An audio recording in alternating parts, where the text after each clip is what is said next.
आज मैं आपकी मुलाकात लखनऊ के एक बहुत अच्छे आर्टिस्ट उत्कर्ष वाजपेयी से कराता हूँ।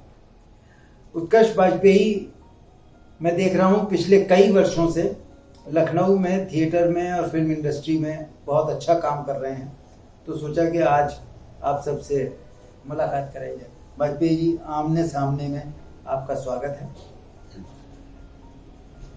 आपको मैं पिछले कई वर्षों से लखनऊ में काम करते हुए देख रहा हूँ, तो आप इस फील्ड में कैसे आए, ये रुचि कैसे जागृत हुई आपकी? किसी टीवी फिल्म इंडस्ट्री के किसी भी संभ्रांत कलाकार को पर्दे पर देखता था तो मैं ये सोचता था कि यार हमें भी कभी ना कभी वहां होना चाहिए। इसके लिए माता पिता से कहा भी, लेकिन उस दौरान, बल्कि आज भी कुछ घरों में इसे अच्छा नहीं माना जाता, तो मेरी बात का विखंडन किया गया। लेकिन सबसे अच्छी बात ये रहती है कि ईश्वर जिस कार्य के लिए जिस व्यक्ति को धरती पे भेजता है वो देर सवेर उसको प्राप्त जरूर। तो चूंकि हमारे अंदर वो आग थी, वो डिजायर थी कि हमें एक अभिनेता बनना है, हमें एक वॉइस ओवर, एक डबिंग आर्टिस्ट, एक एंकर बनना है, यानी हमें टीवी फिल्म इंडस्ट्री की विधा से जुड़े रहना है, जिंदगी के साथ भी और जिंदगी के बाद।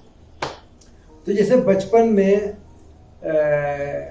कोई भी बच्चा जब कोई फिल्म देखता है या टीवी देखता है जी, तो कोई आर्टिस्ट को जो है वो अपना एक टारगेट बना लेता है कि मुझे भी इसके जैसा बनना है। जी। तो आपके दिमाग में भी कुछ आया या किसी आर्टिस्ट ने आपको इतना प्रभावित किया कि मैं भी इसी की तरह बनूंगा? सर, बहुत सारे कलाकार हैं उस श्रृंखला में। सभी के महानायक की बात करें तो अमिताभ बच्चन जी हो गए, नसीरुद्दीन शाह साहब हो गए, अनुपम खेर साहब हो गए। अगर आज की परिपाटी में बात करूं तो पंकज त्रिपाठी जी हैं, नवाजुद्दीन सिद्दीकी हैं, यशपाल शर्मा हैं, क्योंकि ये एक सही मायने में कलाकार है। क्योंकि आज की डेट में अभिनय पक्ष को देखते हुए कुछ युवा जो कहीं ना कहीं पथभ्रष्ट हो जाते हैं, जिनका मार्ग पूर्ण रूप से सुचारू या केंद्रित नहीं होता है कि अगर हमें अभिनय करना है तो पहले हमें अभिनेता बनना है, वो लीड के चक्कर में सब फंस जाते हैं। और जहां लीड के चक्कर में व्यक्ति फंस जाता है तो अपनी जो उसकी मेन ट्रैक होता है उससे कहीं ना कहीं वो डिस्ट्रैक्ट होना शुरू हो जाता है। तो अभिनय करना है तो केवल अभिनय करना है, चाहे वो मेन लीड मिले, चाहे वो सेकंड लीड मिले, चाहे वो पैरेलल लीड हो, चाहे वो कैरेक्टर हो, चाहे सपोर्टिंग हो, कोई भी किसी भी प्रकार का अभिनय है। लेकिन अगर आप एक अभिनेता हैं, एक अभिनेत्री हैं, तो आपका जो लक्ष्य है वो सिर्फ आपका लक्ष्य, आपका मार्ग, आपका उद्देश्य केवल ये होना चाहिए कि हमें सिर्फ और सिर्फ अभिनय। तो जब आपने ये डिसाइड कर लिया कि मुझे अभिनेता बनना है, तो नेचुरली अपने पेरेंट्स से कहा होगा कि भाई मैं बनना चाहता हूँ, तो उससे संबंधित किसी इंस्टीट्यूट में एडमिशन लेने के लिए या कहीं लखनऊ से बाहर जाके किसी इंस्टीट्यूट में पढ़ने के लिए नेचुरली आपने पेरेंट्स से परमिशन मांगी होगी। तो मतलब वो क्या वो था कि पेरेंट्स ने परमिशन दी, नहीं दी, या आपने किसी इंस्टीट्यूट में एडमिशन लिया, नहीं लिया सीखने के लिए, उसके बारे में बताइए थोड़ा। सिर्फ एक लाइन यही कहूंगा कि बस ये बोला गया था कि ये भूत अपने सिर से उतार दो।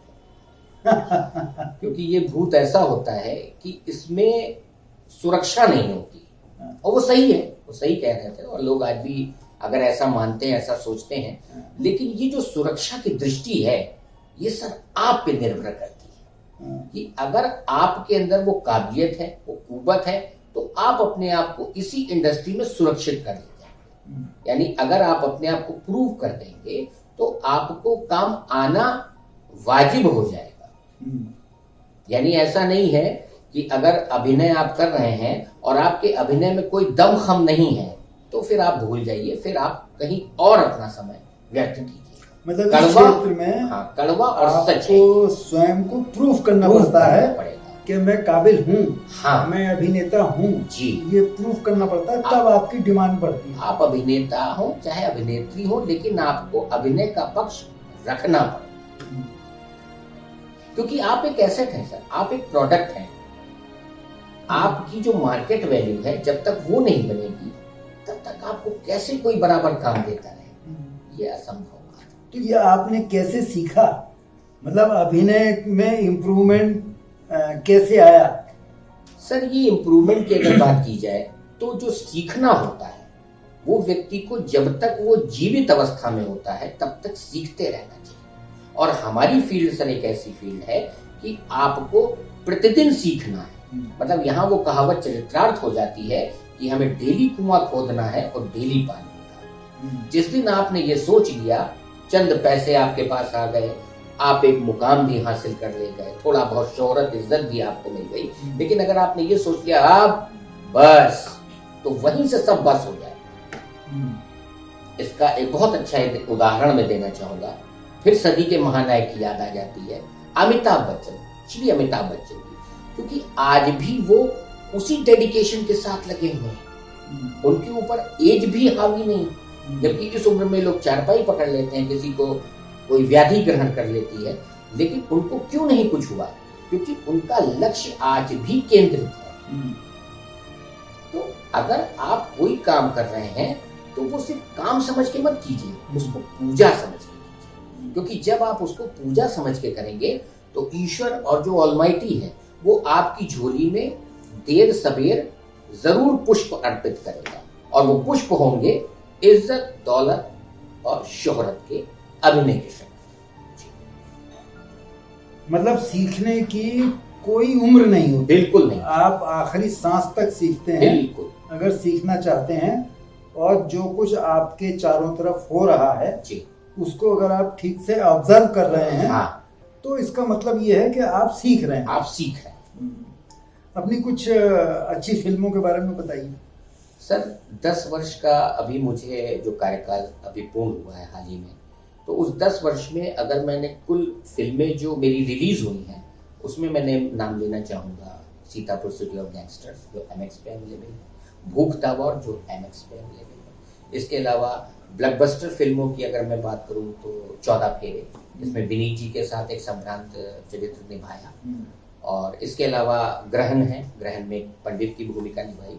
तो इस तरीके से काम ईश्वर के आशीर्वाद से और अपनों के साथ से बराबर आ रहा है। लेकिन इसी काम को अभी क्या है कि ये काम कंटिन्यूटी में नहीं आ रहा। कंटिन्यूटी अपने दर्शकों को बताना चाहूंगा कि एक अभिनेता या अभिनेत्री के जीवन में जब तक कंटिन्यूटी नहीं आती है तब तक वो कहीं ना कहीं असुरक्षित अपने आप को महसूस करता रहता है, और वो यूं महसूस करता रहता है क्योंकि आर्थिक समस्याओं से वो घिरा रहता है। क्योंकि यहाँ पे आप ये समझ लीजिए, आप जब से इस इंडस्ट्री में आते हैं और जब तक आपका नाम नहीं बन जाता है, पड़ोस का व्यक्ति भी आपको नहीं जानता है, तब तक आपको कुछ लोगों के ऊपर आश्रित रहना पड़ेगा, कहीं ना कहीं किसी अन्य धंधे पे आपको आश्रित रहना पड़ेगा। यानी आपको कुछ ना कुछ करके अपने अभिनय को जागृत अवस्था में रखने के लिए, उसको जीवित रखने के लिए अपने आप को डेडिकेट करना पड़ेगा और अपने लक्ष्य से भटकना नहीं चाहिए। भले आप चाहे भाव में हो, अभाव में हो, यदि मुझे ये हासिल करना है तो मुझे वो हासिल करना है, बाई हुक बाई हुक। लेकिन इनडायरेक्ट वे में नहीं, इनडिसिप्लिन्ड वे में नहीं कि किसी फला व्यक्ति से जाके मिले, उसने आपको बेवकूफ बना दिया कि हाँ आपका सिलेक्शन हो गया सर, आप मुझे 15,000 रुपए दीजिए, मुझे 50,000 रुपए दीजिए। क्योंकि वहां पे आप अपनी कला को जान नहीं रहे, बल्कि उसका मोल लगा रहे हैं जो अभी बिकने लायक भी नहीं है ना। तो आप केवल अपने लक्ष्य पे ध्यान रखिए, अच्छे लोगों के संपर्क में रहिए, प्रतिदिन सीखते रहिए, और 24 घंटे में से कम 2 से 3 घंटे अभिनय के बारे में जानने में निकालिए। मोबाइल फोन आज की डेट में सबके पास अवेलेबल है सर। मोबाइल में अभिनय से संबंधित सब कुछ, पूरा संसार है सीखने वालों के लिए। कैमरा एक्टिंग क्या है, बॉडी लैंग्वेज क्या होती है, वॉइस मॉड्यूलेशन क्या होता है, एक बेहतरीन इंटरव्यू कैसे दिया जाता है जो मैं आज दे रहा हूं। तो ये सारी चीजें भी अभिनय का ही पक्ष होती है। तो अगर आपको अपने आप को बेहतर करना है और बेहतर से बेहतर बनाते रहना है तो आपको रुकना नहीं है, आपको थकना नहीं। आपकी कोई आने वाली फिल्म के बारे में बताइए। सर आने वाली फिल्मों में हमारी बिंदिया है, जो ऑन वे है। इसके अलावा हमारी एक और फिल्म है जो कस्बा संघाई करके है, उसमें मैंने वर्मा बिजनेसमैन की भूमिका निभाई है। और इस तरीके से कुछ और भी हैं। अभी मैं प्रेजेंट टाइम भी एक शूट कर रहा हूँ, यू गली करके है, उसमें भी ईश्वर के आशीर्वाद और अपनों के साथ से अच्छा मिश्रा का कंटिन्यूटी कर रहा हूँ। तो ये मेरी लाइफ का एक टर्निंग पॉइंट है। लेकिन सर ये तभी संभव हुआ जब मैंने अपने लक्ष्य को केंद्रित रखा। चलिए, उम्मीद करता हूं कि आपकी ये अभिनय की यात्रा नए नए गुल खिलाएगी। आसमान पे एक स्टार की तरह जो है आप भी चमकेंगे। तो आपका धन्यवाद कि आप यहाँ पे आए। और दर्शकों, अगले एपिसोड में हम किसी नए कलाकार के साथ मिलेंगे। धन्यवाद, नमस्कार।